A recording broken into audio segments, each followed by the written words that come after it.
Hello and welcome to the Grove. Today we'll be looking at EKKO, the boy who shattered time.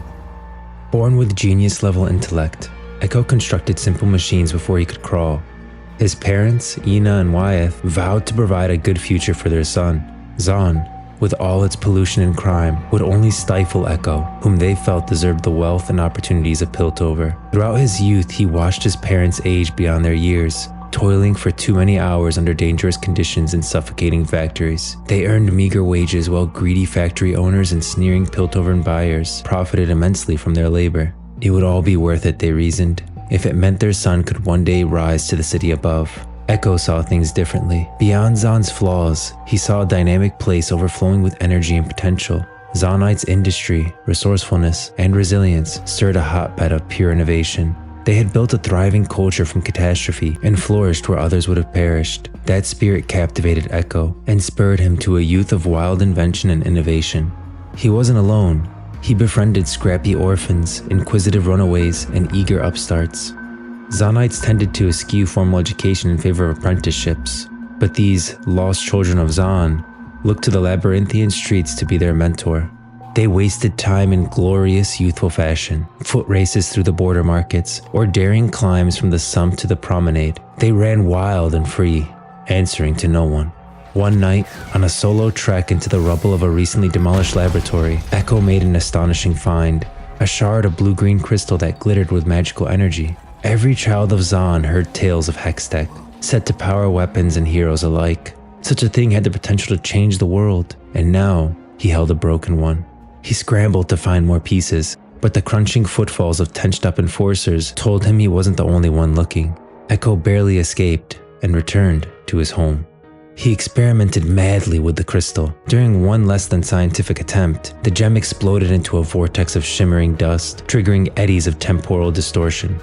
EKKO opened his eyes to see several splintering realities and several EKKO versions of himself, staring back in sheer panic amid the fractured continua. He'd really done it this time. After some tense coordination between EKKO and his paradoxes, they managed to contain and repair the hole he had torn in the fabric of reality.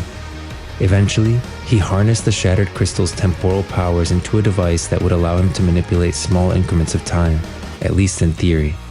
On his name day, his friends badgered him into climbing the ancient clock tower known as Old Hungry, so EKKO brought the untested device along with him. The lost children climbed, stopping occasionally to paint an obscene caricature or two of prominent Pilties. They were near the top when a handhold gave way, sending one of EKKO's friends tumbling to certain doom. Instinctively, as if he'd done it 1,000 times before, EKKO activated his device. The world shattered around him, and he was wrenched backward through swirling particles of time. Then EKKO was back, watching his friend reach again for the same rotting plank. The plank broke, the boy fell. But EKKO was ready this time, diving to the edge and grabbing him by the shirt. EKKO tried to swing him to safety, but his friend became caught in the tower's clockwork gears and... Stop. Rewind. Several attempts later, EKKO finally saved his friend's life. But to his crew, EKKO's supernatural reflexes had saved their friend before anyone even realized the danger. He told them about the crystal and made them swear to secrecy. Instead, they dared each other to new heights of foolishness, knowing EKKO had the means to pluck them out of danger. With each trial and so much error, the time-warping device, which EKKO dubbed the Zero Drive, grew more and more stable. The only limit was how many do-overs his body could take before exhaustion set in. EKKO's time-bending antics have made him a person of interest to some of Zon and Piltover's most inventive, most powerful, and most dangerous individuals. But his only interest is in his friends, his family, and his city. He dreams of a day when his hometown rises up to dwarf the so-called City of Progress, when Piltover's golden veneer will be overshadowed by the towering ingenuity and relentless spunk of a Zon born not from generations of privilege, but from sheer daring. He may not have a plan yet, but he's got all the time in the world. After all, if EKKO's Z-Drive can change the past, how hard can it be to change the future?